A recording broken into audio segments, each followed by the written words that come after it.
Meus queridos irmãos, eu quero cumprimentar a todos com a paz do Senhor Jesus. Você está no canal Rascunho DBD. Eu sou o pastor Edivaldo Pereira.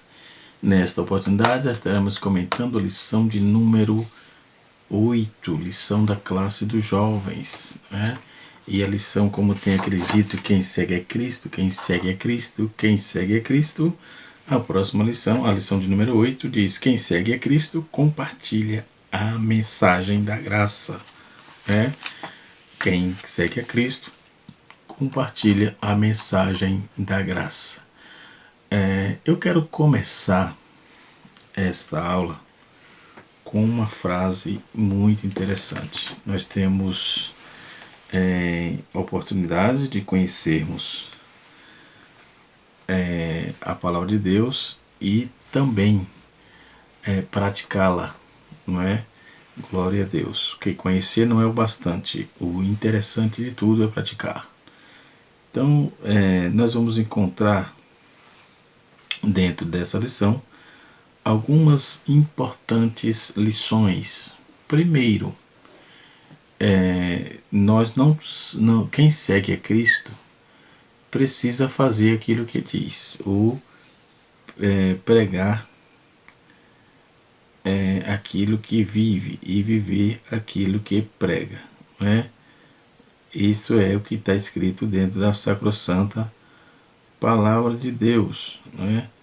Então, vejamos que todo o conteúdo de Deus para nossas vidas, nós vamos encontrar contextos interessantes, não é? Onde vamos ver que tudo que o Senhor tem feito, não é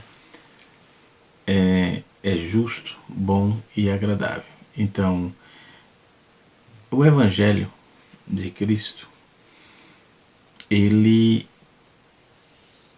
não muda. O Evangelho continua sendo o Evangelho. Evangelizar continua sendo evangelizar. Os métodos mudam, né? Mas evangelizar continua sendo a forma mais eficaz que temos dentro da palavra de Deus para fazermos a obra de Deus, para fazermos o trabalho do Senhor, né?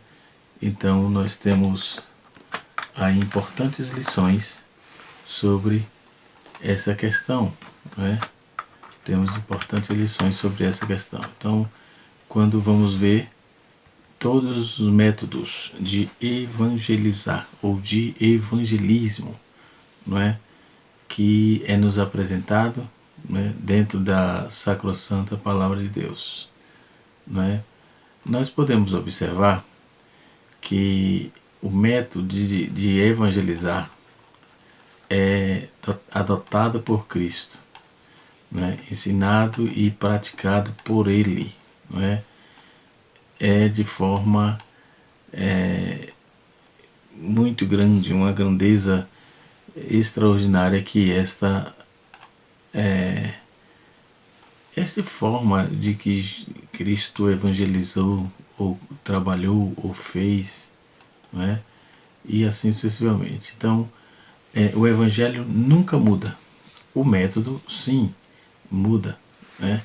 Quando vamos falar de Evangelho, temos que lembrar que o evangelismo sempre envolve uma cruz. Essa é a mensagem que eu quero citar aqui. O Evangelho sempre envolve uma cruz sangrenta e um túmulo vazio. Começamos então com esta mensagem. O texto, a leitura bíblica, ou melhor, o título geral da nossa lição, o título do trimestre, está pautado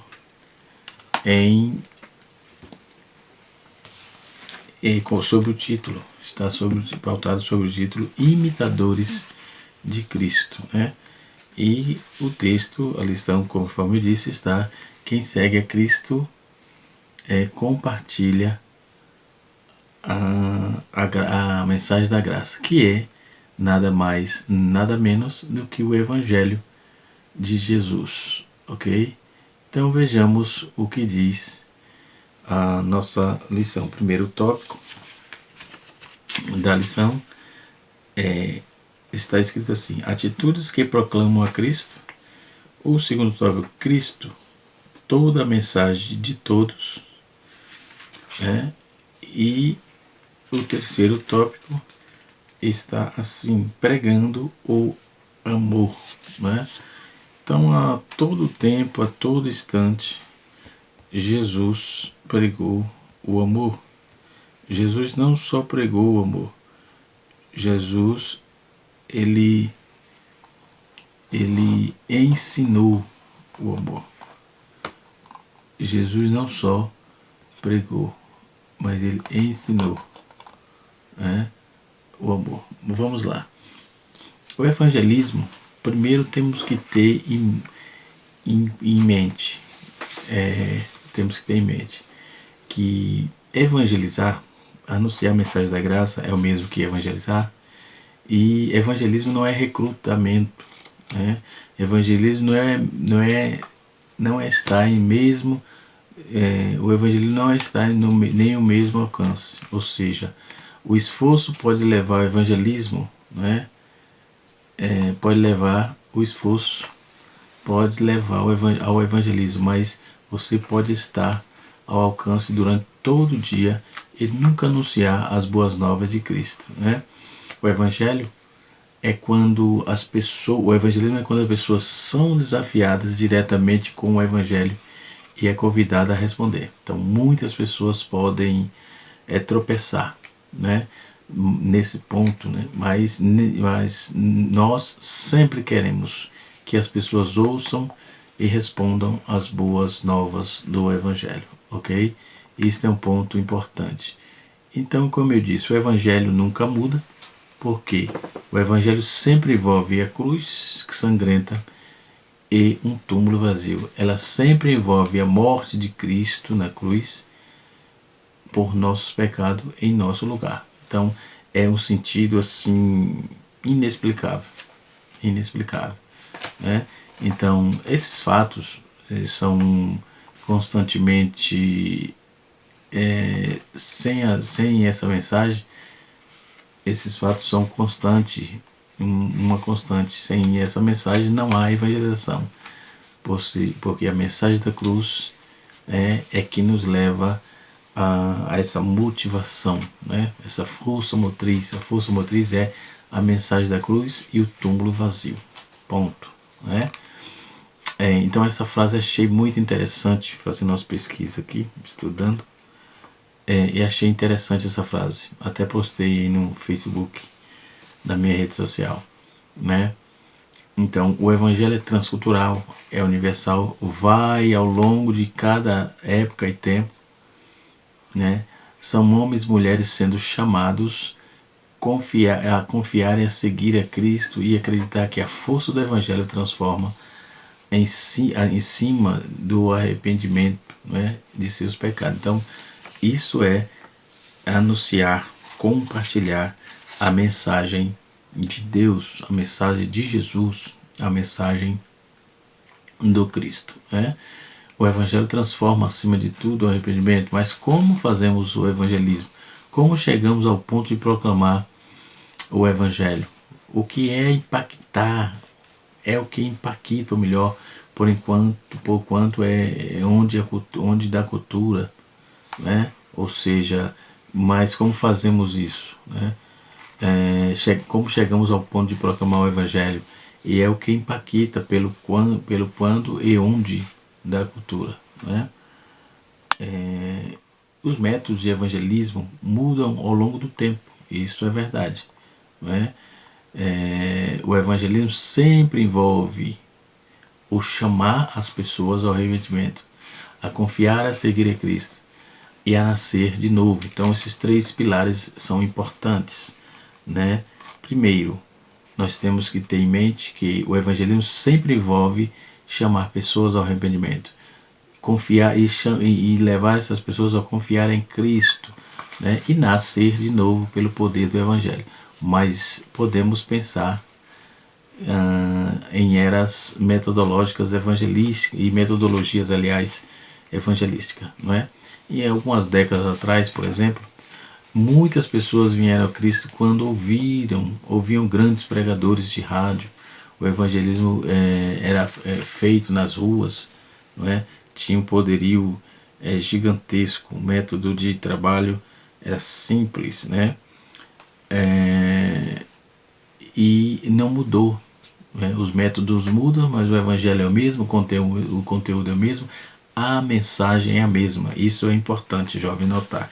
A mensagem é a mesma. Então, o evangelismo feito em rádio foi significativo, é de vanguarda. O ônibus, ou seja, o ônibus de ministério nas décadas de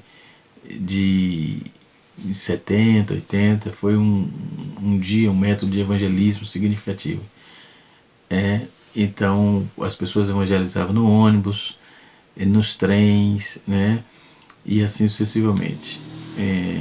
Por exemplo, quando vamos ver que o evangelho em todo o seu bojo, todo o seu texto, contexto, subtexto, todo o seu conteúdo, né? Nós vamos ver que o evangelho nunca muda, mas os métodos sim mudam. Cruzadas evangelísticas eram grandes reuniões, tipicamente em estádios, arenas, onde as pessoas pudessem trazer seus amigos para ouvir, né, as mensagens, as boas novas do Evangelho. Então Deus continua a usar reuniões como essa em todo o mundo, porém, hoje com menos frequência. Em 1988, Billy Graham ele diz que ele começou a primeira igreja numa região chamada em Buffalo, né, em Nova York. Aí seguindo imediatamente aquela cruzada evangelística chamada Cruzada Evangelista Billy Graham, concentra-se o maior número de reencontros. Graham no mundo foi em Seul, na Coreia, em 1973, com mais de 1 milhão de pessoas. Mas atualmente o evangelismo baseado em reuniões tem diminuído e com frequências, né? Constantemente, de forma muito constante, né? Tem diminuído isso, né? E assim as pessoas se reúnem para outra coisa, menos para evangelizar, né? Então, quando vamos observar esse ponto, que é um ponto culminante, um ponto interessante, de todo bojo contextual dentro dessa questão aqui, entendeu? Então, atualmente o evangelismo, quando não tem muita frequência assim no meio da reunião dos povos, quando se reúnem nas suas casas, e alguns debates têm tido pouca eficácia nisso, né? Às vezes quando se reúne para falar de outras coisas, não falam da fé, não falam de igreja, aí assunto de igreja e aquele negócio todo, né? Mas é a nossa vivência. Ainda assim, esses métodos não terminou se Deus adotou alguém como um evangelista para equipar o povo de Deus, né? Para a obra do ministério, para a edificação do corpo de Cristo. Billy Graham, ou Graham, seu filho Franklin e outros ainda podem pregar em reuniões e as pessoas irem ouvir a verdade do Evangelho. E muitos vão responder pela graça mediante a fé, entendeu? Por exemplo, nas cruzadas de Billy Graham, né, era convidada as pessoas para estar em casas e etc. Depois as pessoas iam para a cruzada, né? Nós temos informações sobejas, diz que a Associação Evangelística Billy Graham, que por si só concluiu o evangelismo feito em casa, em métodos de evangelismo, de Deus está usando a nossa sociedade e assim sucessivamente. Então, a grande oportunidade de Billy Graham era para compartilhar o evangelho.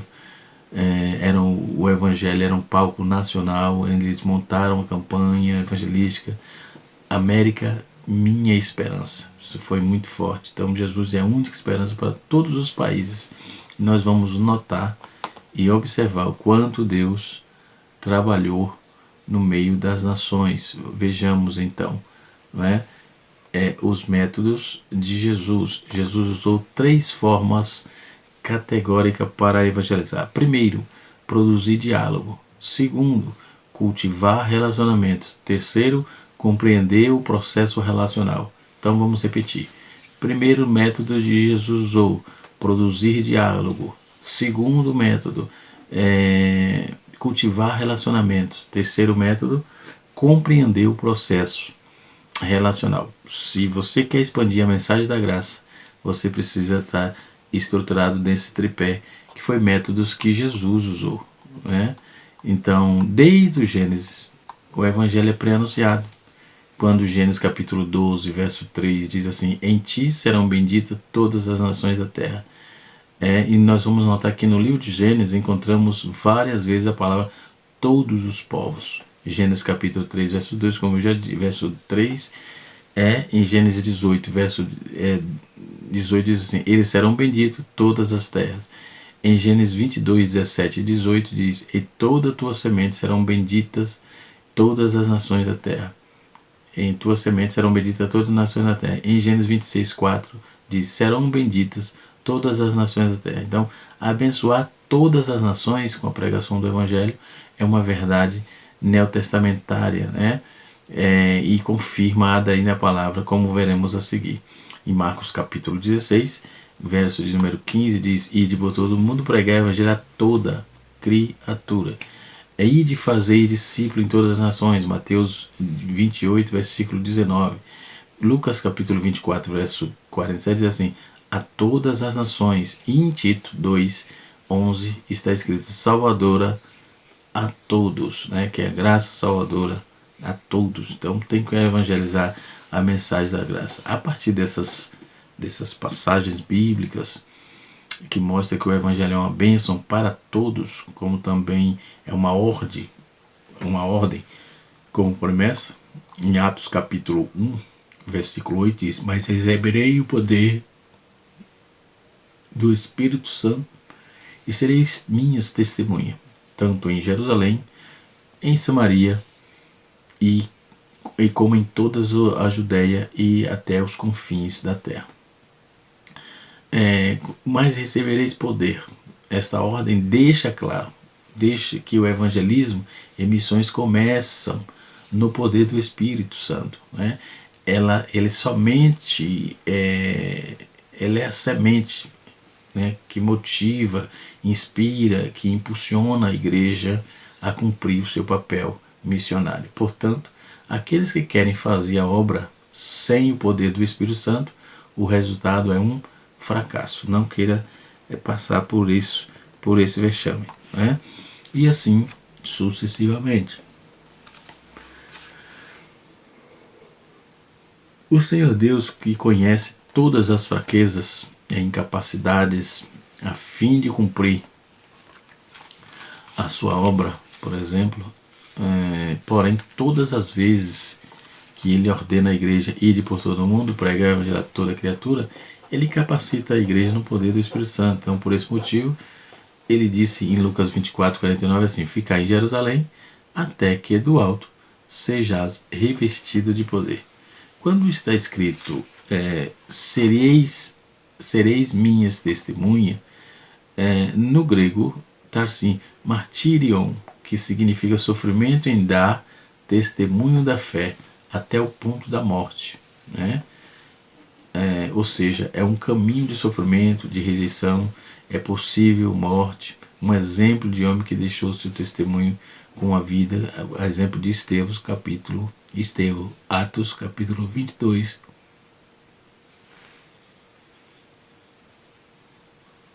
verso de número 20, né? Então, nesse versículo é apresentado 4 locais diferentes onde devemos ser testemunha em Jerusalém. Locais como Judéia, Samaria e confins da terra. Jerusalém, Judéia, Samaria e confins da terra. Podemos observar que em 4 locais diferentes. Jerusalém é a nossa Jerusalém, né? Jerusalém deve ser aonde?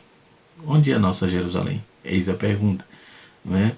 Jerusalém deve ser o local onde nós vivemos, onde é nossa cidade, nosso bairro, nosso trabalho, nossa escola, hospitais que frequentamos se porventura precisar, ruas, como podemos convidar nossos vizinhos e amigos para participar. Então, esses distribuídos aí, folhetos, convidando pessoas para o culto, além de eventos, programas de rádios, que existia sites, blogs e etc. Você pode usar as redes sociais para abençoar pessoas com a pregação do Evangelho. Depois vem Judéia. O que é a Judéia? Judéia era uma província que tinha Jerusalém como capital, não é? Então, quando Jesus disse que devemos ser testemunha tanto a Judéia, ele quer dizer que devemos evangelizar todo o estado, pois a nossa Judéia é onde estamos vivendo, não é? Depois disse a outra palavra, Samaria. E o que é Samaria? Era uma região mais afastada, com conotações transculturais, né? Portanto, a nossa Samaria é o Brasil. Devemos ser testemunha do que Cristo fez e está fazendo em nossas vidas aqui no Brasil. O Brasil é um país grande, de grandes dimensões, país continental muito grande, tem outros países da Europa, mas cabe até outros países da Europa. O Brasil é um grande desafio para o evangelismo ou a evangelização, né? Mas precisamos anunciar a mensagem da graça. Mas no centro, 50 milhões de habitantes, hoje temos 200 milhões de habitantes, né? Isso é baseado no censo, né, que teve em 2010. Então, sendo servido, né, as pessoas têm se baseado aí em conceitos totalmente libidinosos, pecaminosos, né? Sendo escravizado de todo tipo de pecado, amarrado por demônios, envolvido em corrupção, violência, fraude, mentira, falsidade. Isso tudo impede a pregação do Evangelho. Sem contar que no Brasil há diversidade de colônias estrangeiras que trabalham isso. Depois nós vamos ver os confins da terra. Isso significa que Jesus quer que sejamos testemunha até nos confins da terra, ou seja, todas as nações. A vontade de Jesus é que o seu reino alcance tribos, povos, línguas e nações, conforme está escrito em Atos capítulo 5, verso de número 9. Né? Então, é para isso que aconteça. Né? Nós vamos ver que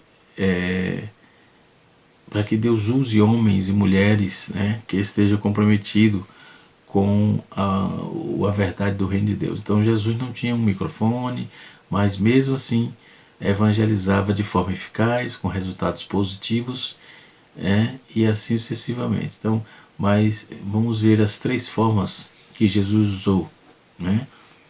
A primeira forma foi produzir,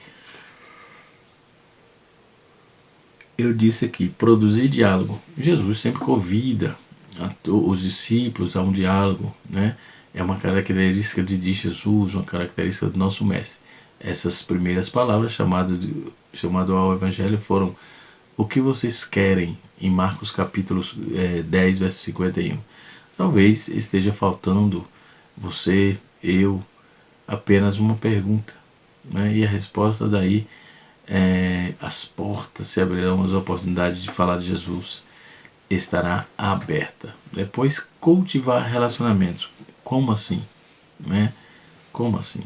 Na época de Jesus, um chamado a outro se formando em redes de seguidores. Hoje isso não é diferente. Né? A maioria das pessoas vem que Jesus se foram convidados, vem para que Jesus se forem convidados por outras pessoas. Talvez seu vizinho, amigo, colega de trabalho esteja só esperando um convite. Então, depois, a terceira opção é compreender o processo relacional. Jesus é tão bom e sabe que ele ensina a evangelizar. E vimos que a partir desse relacionamento podemos nos apresentar Jesus para alguém. Né? Então, por isso, nem sempre ocorre de maneira imediata e nem é para ser, pois cada pessoa tem o seu tempo, o processo. A nossa missão é descobrir em que processo as pessoas se encontram, né? Para que possamos ajudar a melhorar. Então, nunca deixemos de falar de Jesus, mesmo que não haja uma entrega imediata, Não pensem que está usando técnica nova ou uma unção poderosa, as pessoas irão se render aos pés de Cristo. Não. Tem que ter, deve haver no início a graça de Deus, a palavra direcionada e assim sucessivamente.